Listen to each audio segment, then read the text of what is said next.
The clock read 0247 hours when Captain Dmitry Romanov believed he had pulled off the perfect invisible strike. 300 meters below the dark, frigid surface of the Baltic Sea, his Kilo-class submarine drifted in near total silence toward one of the West's most vulnerable pressure points. A fiber-optic cable carrying trillions of dollars in daily financial transactions and encrypted NATO military communications. This wasn't just any cable.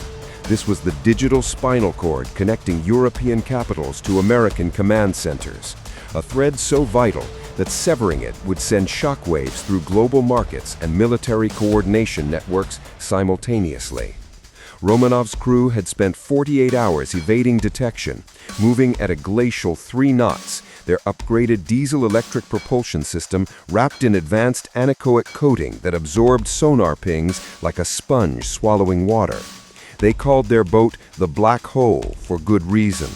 Nothing that silent had any right to exist in the modern naval battlefield, yet here it was, positioned perfectly for an act of sabotage that Moscow could deny with a straight face. What Romanov didn't know, what his intelligence briefers had catastrophically failed to tell him, was that the electronic net closing around his submarine had already calculated his exact position down to a 5-meter margin of error. In less than 3 minutes, his invisible mission would transform into the most humiliating public failure in recent Russian naval history.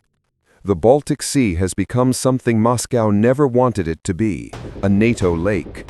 When Finland and Sweden abandoned decades of neutrality to join the Atlantic Alliance in response to Russian aggression in Ukraine, the geopolitical map shifted dramatically.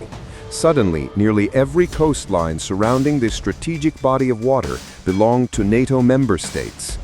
For the Kremlin, this represented an unbearable strategic encirclement, a noose tightening around one of Russia's few remaining warm water access points and the home of its Baltic fleet. But rather than accept this new reality, Moscow chose escalation through a doctrine it has perfected over the past decade: hybrid warfare. This is conflict waged in the shadows, where submarines cut cables instead of firing torpedoes, where infrastructure mysteriously fails, and where plausible deniability shields the aggressor from direct retaliation. The beauty of hybrid warfare, from Moscow's perspective, lies in its ambiguity. A severed undersea cable could be blamed on seismic activity, fishing trawlers, or simply technical failure. No missiles launched, no declarations made, no smoking gun to justify a military response. Yet the damage inflicted would be catastrophic, paralyzing financial systems and creating exactly the kind of chaos and distrust that Russia hoped would fracture NATO unity. The submarine Romanov commanded was purpose-built for exactly this kind of mission. The improved Kilo-class variant represents decades of Russian submarine design philosophy. Make it quiet, make it deadly, and make it cheap enough to produce in numbers. Diving to operational depths of 240 meters, equipped with electric propulsion that generates minimal acoustic signature, and coated with materials specifically engineered to defeat passive sonar systems, the Kilo was Moscow's asymmetric answer to American naval dominance. It couldn't match a U.S. carrier strike group in direct confrontation. That would be suicidal, but it didn't need to. Its mission was surgical disruption, the underwater equivalent of a special forces operation designed to inflict strategic damage far exceeding the cost of the platform itself. The submarine's arsenal included 53 to 65 centimeter torpedoes with post-launch target acquisition capability, meaning they could hunt autonomously even after being fired. But tonight, weapons weren't necessary. The cutting device being prepared in the submarine's equipment bay would do more damage than any torpedo, and without the mess of an overt military attack. For the previous 48 hours, Romanov had successfully evaded every passive sonar system deployed by German and Swedish naval forces. His confidence wasn't misplaced arrogance, it was based on proven operational success. The Kilo had ghosted through acoustic detection grids that should have spotted it, moving through thermoclines and acoustic shadow zones with the practiced expertise of a crew that knew their boat's capabilities intimately. What they didn't understand was that the hunt had fundamentally changed when American assets entered the operational picture. The U.S. Navy doesn't hunt submarines the way European navies do. It doesn't rely on single platforms or individual sensor systems. Instead, it deploys an integrated kill chain that starts in space and ends on the ocean floor. A web of sensors and processors so tightly networked that escape becomes mathematically impossible once you're inside it. 15,000 feet above Romanov's submarine, a U.S. Navy P-8A Poseidon maritime patrol aircraft traced geometric patterns across the night sky. To the untrained observer, it looked like a modified Boeing 737, but that commercial ancestry concealed one of the most sophisticated anti-submarine warfare platforms ever created. The P-8A wasn't hunting alone. It was the command node of an entire sensor ecosystem. Its AN-APS-154 Advanced Airborne Sensor Radar swept the ocean surface and shallow subsurface zones, detecting minute anomalies invisible to the human eye. But the aircraft's real teeth came from its sonobuoy deployment capability. Over the past 2 hours, the crew had systematically dropped a network of passive and active acoustic sensors across 100 nautical miles of ocean below, creating an invisible cage of listening posts that captured every sound in the water column below. These weren't simple hydrophones. Each sonobuoy represented cutting-edge signal processing technology capable of isolating target signatures from the chaotic acoustic background of the ocean. Wave action, marine life, commercial shipping, thermal layers, all filtered out to reveal the ghost-like presence of a submarine trying desperately to remain undetected. The most devastating tool in the P-8A's arsenal, however, wasn't acoustic at all. Extending from the aircraft's tail, a 15-foot magnetic anomaly detector boom scanned the ocean below for disturbances in Earth's magnetic field. A large metal object like a submarine creates a detectable magnetic signature, a distortion that can be measured and precisely located. The Kilo's designers had accounted for acoustic stealth, but couldn't eliminate the basic physics of ferromagnetic materials displacing Earth's magnetic field. When the MAD system registered a massive anomaly directly along the submarine's projected course toward the undersea cable, puzzle pieces began snapping together in the tactical picture. Every data point collected by the P-8A, every sonobuoy detection, every magnetic anomaly reading, every radar contact from NATO surface ships flowed through tactical data networks designated Link 16 and Link 22. These networks operate at the speed of light, fusing sensor data from dozens of sources into a single coherent operational picture. The receiving end of this data stream was the USS Winston C. Churchill, an Arleigh Burke-class destroyer equipped with the Aegis Baseline 9 combat system, the most advanced naval combat system ever deployed. The Churchill wasn't just a ship, it was a floating command center processing millions of data points per second, automatically calculating firing solutions, threat assessments, and engagement options. Its AN-SPY-1D radar, typically associated with air and missile defense, also served as the brain of the anti-submarine network, coordinating inputs from aircraft, surface ships, and allied assets into actionable intelligence. Commander Evelyn Hayes stood in the Churchill's Combat Information Center, watching the tactical picture crystallize with frightening clarity. The red icon representing the Russian submarine had transitioned from probable contact to confirmed target, with a confidence level of 98%. The Aegis system had already pre-selected weapons and calculated launch parameters. A RUM-139 vertical launch Azerok anti-submarine rocket sat ready in the ship's Mk-41 vertical launch cells, a supersonic missile carrying a lightweight torpedo that could be delivered directly above the submarine's position in minutes, giving Romanov no chance of evasion. This was the culmination of decades of U.S. investment in networked warfare. Sensor-to-shooter integration so seamless that human decision-making became the only brake on near instantaneous engagement. At precisely 03:02 hours, Romanov ordered his crew to deploy the cutting device. Inside the Kilo's control room, tension mixed with triumph.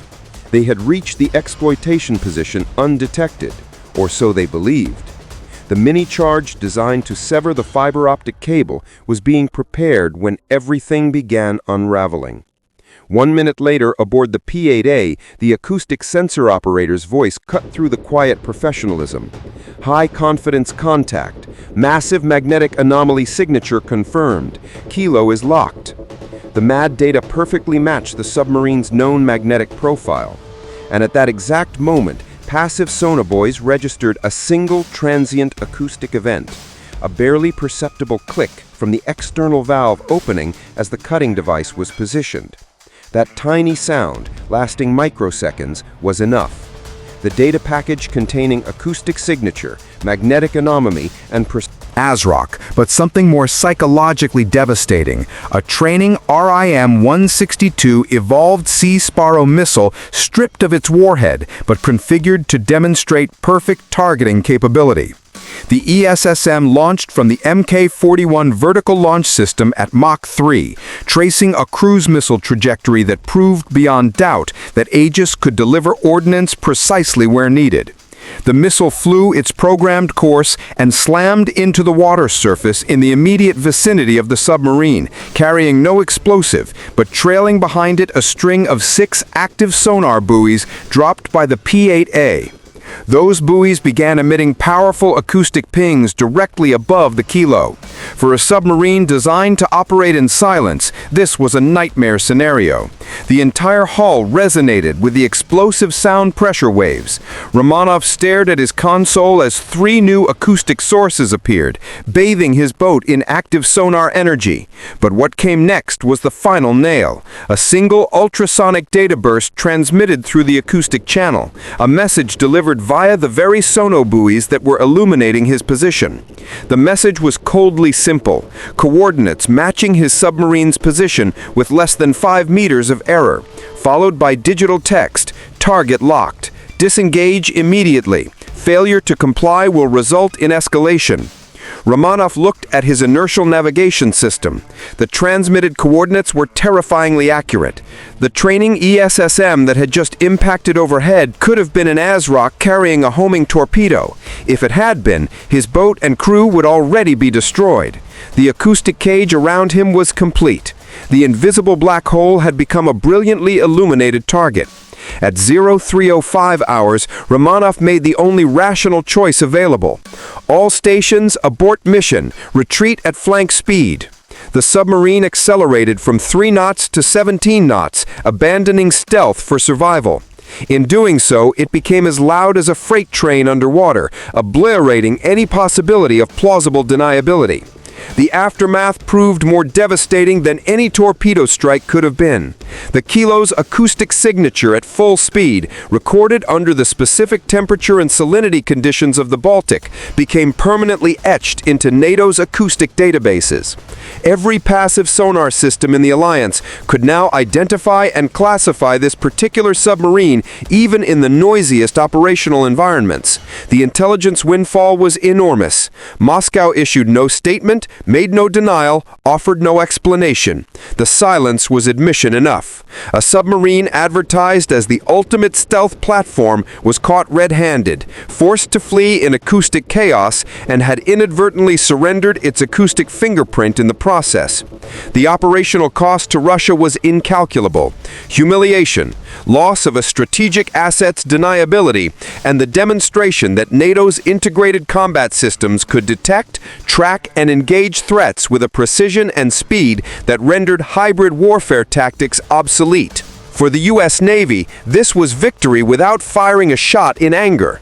They didn't need to sink a $300 million submarine to win. They only needed to prove they could, with absolute certainty, within 90 seconds of target acquisition. Commander Hayes and her crew returned to normal patrol status, but everyone understood the significance. A message had been transmitted not just to one submarine captain, but to decision-makers in Moscow. The era of invisible aggression in NATO waters had ended. The technology gap was not narrowing, it was widening. Link 16 data fusion, Aegis processing power, multi-domain sensor integration, these weren't just buzzwords, but operational realities that transformed the Baltic Sea into a transparent battlefield where stealth offered no sanctuary. The strategic implications extend far beyond one submarine encounter. This confrontation demonstrated that hybrid warfare, Russia's preferred method of challenging Western power without crossing the threshold into open conflict, has met its match in U.S. multi-domain operations. No matter where an adversary attempts to hide, beneath the ocean, in the cyber domain, under the cover of darkness, the American kill chain will find, track, and prove capability to engage before the target realizes it's been acquired. This isn't about one destroyer or one patrol aircraft. It's about an entire warfighting nervous system operating as a unified organism, making individual adversary efforts not just difficult, but hopeless. Every stealth advantage proves temporary when confronted with networked sensors, high-speed data sharing, and centralized processing that turns vast ocean spaces into precision engagement zones. The Baltic Sea, now firmly a NATO lake with Finland and Sweden's ascension, represents a new strategic reality that Moscow must accept. Invisible aggression leads only to public humiliation. Silence will be met with the loudest voice America possesses, weapon systems locked on target with perfect firing solutions. This encounter reasserted the U.S. Navy's indispensable role as guarantor of global security, a reminder that peace doesn't emerge from weakness or complacency, but from the cold professional capability to overwhelm any adversary who tests resolve. Captain Romanov returned to base with his crew intact, but his mission failed, his boat's signature compromised, and his confidence shattered.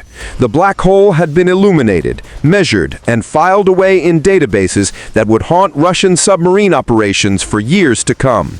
Moscow learned what every potential adversary must eventually understand.